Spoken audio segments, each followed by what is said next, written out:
इसका मकसद साफ है। मकसद ये है कि पिछले 19 साल में जो माननीय मुख्यमंत्री जी ने बिहार में अल्पसंख्यकों के लिए जो काम किया है, जो योजनाएं चलाई, उन योजनाओं को मुसलमानों के घर तक पहुंचाना, और इसकी ज़रूरत इसलिए महसूस की गई है।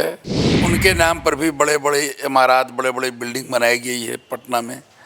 जैसे मौलाना मजहरुल हक साहब के नाम पर अरबी फ़ारसी यूनिवर्सिटी का भवन बना है, आलीशान भवन। अंजुमन इस्लामिया हॉल बना है। तो ये तमाम चीज़ें माननीय मुख्यमंत्री जी ने किया है मुसलमानों के लिए। नमस्कार, मैं हूं देवांशु। आप देख रहे हैं न्यूज़ फॉरनेशन। बिहार में इस साल विधानसभा के चुनाव होने हैं और उससे पहले ये जो वक्त है ना, वो यात्राओं का है। नीतीश कुमार से लेकर तेजस्वी यादव जो हैं वो यात्रा पर हैं। इस बीच जेडीयू की तरफ से अलग अलग प्रकोष्ठों की जो है वो यात्रा निकाली जा रही है और सबसे अहम जो है वो मुस्लिमों को जेडीयू के पक्ष में, एनडीए के पक्ष में लामबंद करने के लिए जेडीयू सबसे बड़ी मुहिम या कहें कि सबसे बड़ी यात्रा जो है वो निकाल रही है। हमारे साथ इस वक्त बात करने के लिए जेडीयू के प्रदेश महासचिव मेजर इकबाल हैदर खान होंगे, जिन्होंने एक तरह से आप कह सकते हैं कि इन्होंने ही जो है इस यात्रा की जो है एक तरह से पूरी तरीके से जो है हर यात्रा में जहाँ जहाँ ये यात्रा जा रही है वहाँ वहाँ मेजर इकबाल हैदर खान जो है वो नज़र आ रहे हैं। तस्वीरें भी हम आपको पैच कर रहे हैं। कई ज़िलों में ये यात्रा निकाली जा रही है और 1-2 दिन का अंतराल होता है, फिर ये यात्रा जो है वो शुरू हो जाती है, फिर 1-2 दिन का गैप होता है, फिर ये यात्रा जो है इसी तरीके से जो हम देख रहे हैं, आपको दिखा रहे हैं स्क्रीन पर, इसी तरीके से यात्रा जो है वो निकाली जा रही है जेडीयू की तरफ से। मकसद क्या है, क्या फ़ायदा होना है, क्या इसका फ़ायदा बिहार विधानसभा चुनाव 2025 में होगा? मेजर इकबाल साहब, हम विजुअल भी चला रहे हैं, क्यों ज़रूरत आन पड़ी आपको इस तरह की यात्रा निकालनी? नीतीश कुमार तो हर मन से कहते ही रहते हैं कि हमने इतने कब्रिस्तानों की घेराबंदी की, अक़लियतों के लिए ये किया वो किया, फिर ये यात्रा की क्या ज़रूरत थी? देखिए, अभी पूरे बिहार प्रदेश जदयू की तरफ से 4 प्रकोष्ठों की यात्राएं शुरू की गई हैं। 4 प्रकोष्ठों का रथ निकाला गया है। उसमें एक नारी शक्ति रथ है जो महिलाओं की टीम है, उसमें महिला प्रकोष्ठ के लिए। एक है कर्पूरी रथ जो अति पिछड़ा समाज, अति पिछड़ा प्रकोष्ठ की तरफ से लेकर के लोग निकले हैं।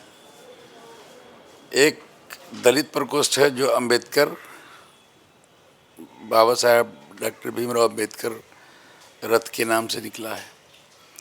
और एक अल्पसंख्यकों के द्वारा, अल्पसंख्यक प्रकोष्ठ के द्वारा अक़लियत तरक्याती सफ़र निकला है, का कारवां निकला है, या अल्पसंख्यक विकास यात्रा का रथ निकला है, ये कह सकते हैं।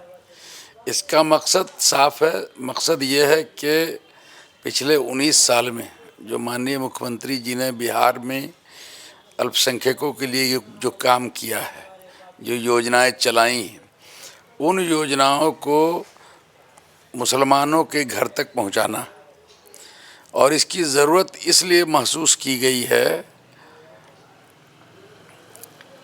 कि उसका लाभ मिले। उसका लाभ लोग नहीं ले पा रहे हैं जानकारी के अभाव के कारण। दूसरी चीज़ कि हम लोग जहाँ जा रहे हैं तो ये भी पूछते हैं कि भाई आप ये बताइए कि आप लोगों के साथ हमारे वज़ीर आला नीतीश कुमार जी इंसाफ कर रहे हैं कि आपके मदरसे से लेकर, कब्रिस्तान से लेकर, मज़ारात, दरगाह, खानकाह, आपके बच्चों की तालीम, आपके बच्चों का मुस्तकबिल, आपके बच्चों को पढ़ने के लिए प्रोत्साहन राशि, वजीफ़ा सारा कुछ कर रहे हैं। जो मुस्लिम पुरुष, ऐतिहासिक पुरुष जो हैं मुसलमानों के, उसमें भी उनके नाम पर भी बड़े बड़े इमारत, बड़े बड़े बिल्डिंग बनाई गई है पटना में। जैसे मौलाना मजहरुल हक साहब के नाम पर अरबी फ़ारसी यूनिवर्सिटी का भवन बना है, आलीशान भवन। अंजुमन इस्लामिया हॉल बना है। तो ये तमाम चीज़ें माननीय मुख्यमंत्री जी ने किया है मुसलमानों के लिए। भागलपुर दंगे में इंसाफ दिलाने का काम किया दंगा पीड़ितों को, और दंगाइयों को पुनः जो दंगा का केस था उस केस को ये करके री इंक्वायरी करवा के न्यायिक जांच करवा के 16 साल के बाद, 16 साल पहले जो बंद हो चुका था उसकी न्यायिक जांच पुनः करवाई गई, हमारे नेता ने कराया और तमाम दोषियों को जेल के सलाखों के पीछे भेजा और वहाँ पे पेंशन दिलाने का काम किया, जो इस देश का पहला उदाहरण है किसी राज्य का। किसी राज्य में, किसी देश में दंगा पीड़ितों के आश्रितों को पेंशन नहीं मिलता, लेकिन भागलपुर के दंगा पीड़ितों को पेंशन आज हमारी हुकूमत, हमारे नेता दे रहे हैं। तो ये सब उपलब्धियां मुसलमानों के प्रति रही है। तो हम लोगों का एक सवाल मुस्लिम भाइयों से भी है, अपने कौम के लोगों से भी है कि भाई जब इतनी ईमानदारी से माननीय मुख्यमंत्री जी आप लोगों का काम करते हैं, तो फिर आप उनके साथ इंसाफ क्यों नहीं करते? आप उस अपेक्षा में वोट क्यों नहीं देते हैं उनको, जिस अपेक्षा में आपका काम हुआ है या होता है, या बिना वोट की चिंता किए हुए। हमारे नेता का तो कहना ही है कि कोई वोट दे या न दे। मतलब आप मानते हैं कि बिहार के मुसलमानों के लिए जितना नीतीश कुमार ने किया है उतना रिटर्न जो है वो मुसलमानों की तरफ से वोटिंग के दौरान या वोट के दौरान नहीं आ पाया है? बिल्कुल मानते हैं, बिल्कुल मानते हैं। और इस यात्रा से कोई फर्क पड़ेगा क्या? लेकिन सोच बदली है, सोच बदली है और उसका जीता जागता मिसाल है कि मुसलमानों की सोच बदली है, मुस्लिम वोटरों की सोच बदली है बिहार के अंदर। और उसका जीता जागता मिसाल है, उदाहरण है बेलागंज विधानसभा उपचुनाव। वहाँ पे 2 मुस्लिम उम्मीदवार थे स्थानीय, और दोनों मजबूत कहे जाने वाले लोग थे कि ये लोग मजबूत हैं। एक AIMIM से थे और एक जनसुराज से थे, और वहाँ पे किला था 35 साल का स्थापित किला कहिए राजद का, और उसको मुसलमानों ने 40 से 45% वोट मतदान कर, जो इसका बूथ का जो डेटा है बूथ वाइज वो गवाह है कि मुसलमानों ने उखाड़ के फेंक दिया, ध्वस्त कर दिया उसको, जबकि 2 मुस्लिम उम्मीदवार थे, राजद का वहाँ पे ये था। तो ये तमाम चीज़ें हैं, तो ये तो बदलाव का संकेत है। इससे तो लग रहा है कि बदलाव हो रहा है, सोच में बदलाव आया है मुसलमानों के।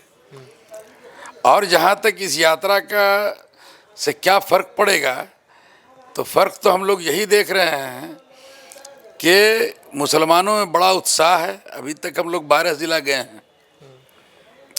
दरभंगा से हम लोगों ने इसकी शुरुआत की थी, हम और हमारे जो प्रकोष्ठ के, मैं अल्पसंख्यक प्रकोष्ठ का प्रभारी हूँ, लेकिन हमारे प्रकोष्ठ के जो बिहार प्रदेश के जो अध्यक्ष हैं, प्रदेश अध्यक्ष अशरफ अंसारी साहब, हम लोग दोनों संयुक्त रूप से कारवां को लेकर, रथ को लेकर अल्पसंख्यक विकास यात्रा पर निकले और हर जगह, हर ज़िले में जा रहे हैं। अब तक 12 ज़िलों का सफ़र हम लोगों ने तय किया है, और आने वाले दिन में 26 ज़िला का सफ़र और तय करेंगे, जो फिर 20 से शुरू होने जा रहा है। क्या इस यात्रा के बाद कोई बड़ा भव्य समापन कार्यक्रम भी करने की कोई योजना? भव्य समापन कार्यक्रम पर बात चल रही है और होगा ही।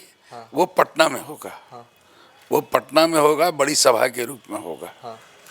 लेकिन वो बात का विषय है। अभी पहले हम लोग पूरे बिहार में यात्रा 38 ज़िला में हम लोग यात्रा सफलतापूर्वक करें और अपने लोगों को बताएं जो हमारा उद्देश्य है, उस उद्देश्य में पहले हम कामयाब हों। उसके बाद समापन जो होगा वो एक भव्य समारोह के रूप में होगा, और लोगों में काफ़ी उत्साह है। ठीक है, लेकिन देखिए जेडीयू का जो पैटर्न हमने इससे पहले देखा, ये पैटर्न नहीं रहा जेडीयू का। इस तरीके से अलग अलग प्रकोष्ठ के लोग जो हैं यात्रा निकालते हैं, चाहे इस तरह का जो आप माइनॉरिटी के लिए जो यात्रा निकाल रहे हैं, इससे पहले मुझे याद नहीं आता कि जेडीयू ने कब निकाला था। लगा कि ये एक लैक हो रहा है, एक वैक्यूम क्रिएट हो रहा है, मुसलमानों के बीच नीतीश का मैसेज नहीं पहुँच पा रहा है, इसलिए आप लोग ये कर रहे हैं। देखिए, लोगों ने अपने अपने फलाह के लिए, अपने अपने राजनीतिक भविष्य को उज्जवल करने के लिए बहुत सारे यात्राएं की हैं और यात्राओं का नाम दिया है, और अपना राजनीतिक उल्लू सीधा लोगों ने किया है। लेकिन प्रकोष्ठ की तरफ से पार्टी ने पहली बार सोचा है, और 4 प्रकोष्ठों का, चारों प्रकोष्ठ का उद्देश्य एक है। अब ऐसे महिलाओं के लिए नारी शक्ति रथ जो निकला है, तो उसका उद्देश्य है कि नारी सशक्तिकरण का जो नारा हमारे नेता ने दिया है, और जो महिलाओं के लिए जो काम किया, महिलाओं के उत्थान के लिए, महिलाओं के कल्याण के लिए, जो आधी आबादी कहलाती है, तो जो हमारे नेता की सोच रही है, जो हमारी पार्टी की सोच रही है, उसको आम महिलाओं तक पहुंचाया जाए। ये नारी महिला प्रकोष्ठ के लोग, महिलाएं, सम्मानित बहनें कर रही हैं। अति पिछड़ा के जो नेता हैं वो अति पिछड़ा समाज में जाकर कर रहे हैं। तो इस तरह से चल रहा है। दलित भाई जो हैं वो दलित समाज के लिए माननीय मुख्यमंत्री जी ने क्या क्या किया 19 साल में, तो इन्होंने तो माने सब जगह समावेशी विकास किया है, और सबके साथ इंसाफ किया, सबकी तरक्की के लिए सोचा। तो तरक्की तो सबकी हुई है, लेकिन लोग जाने और उसकी मजदूरी दें। हम लोग तो साफ कह रहे हैं कि भाई आप इस्लाम के मानने वाले हैं, और मजदूरी अल्लाह का हुक्म है कि पसीना सूखने से पहले मजदूर की मजदूरी आप अदा कर दीजिए। तो आप क्यों मजदूरी देने में कोताही करते हैं? आपके साथ तो काम हो रहा है, काम किया है, और जब मजदूरी देने का वक्त आता है तो आप तरह तरह के आडंबरों में पड़ जाते हैं। तरह तरह का जो ये है दक्यानुसी बात सब है, जज्बाती नारों में तरह तरह के लोग आकर के अपना डफली राग बजाते हैं, और उसमें मुसलमान दाहिने बाएं हो जाता है। तो ये नहीं होना चाहिए। आपको तय करना चाहिए कि आपको किसके साथ चलना है, कौन हमारा हमदर्द है।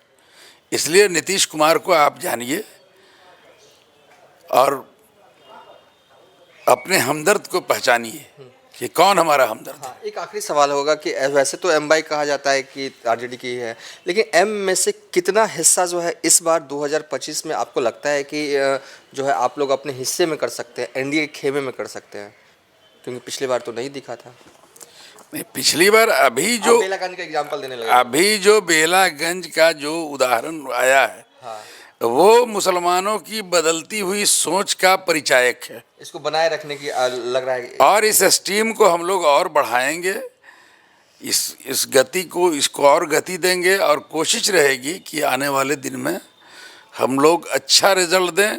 और देखिए, जब हर आदमी, हर जात, हर धर्म के लोग ये सोचते हैं कि हमारा भला कहाँ है, हमारा कैसे भला होगा, हमारा क्या अच्छा, हमारे लिए क्या अच्छा है, क्या बुरा है, तो मुसलमान इसमें कैसे पीछे रह सकता है?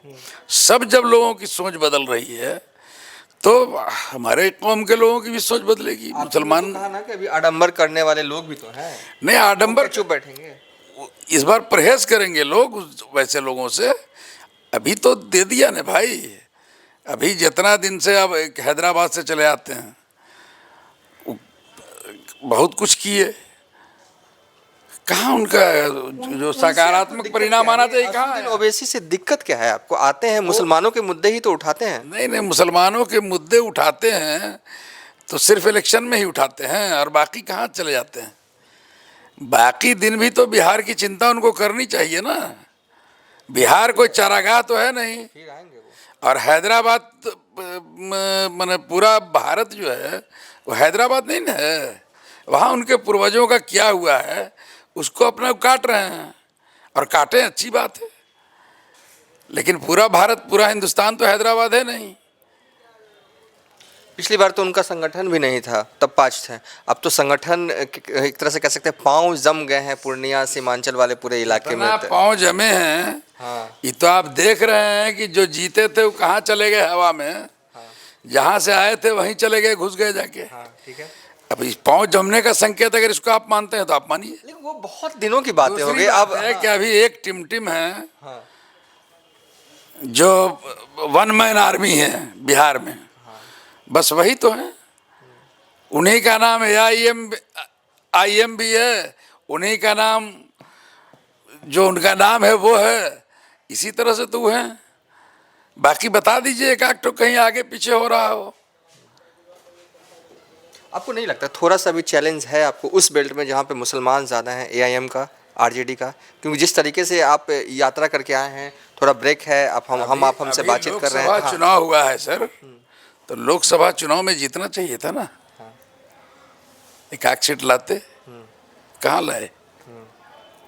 अभी लोकसभा चुनाव हुआ ना, तो उसमें तो जीतना चाहिए था AIM को, तो कहाँ जीते वो?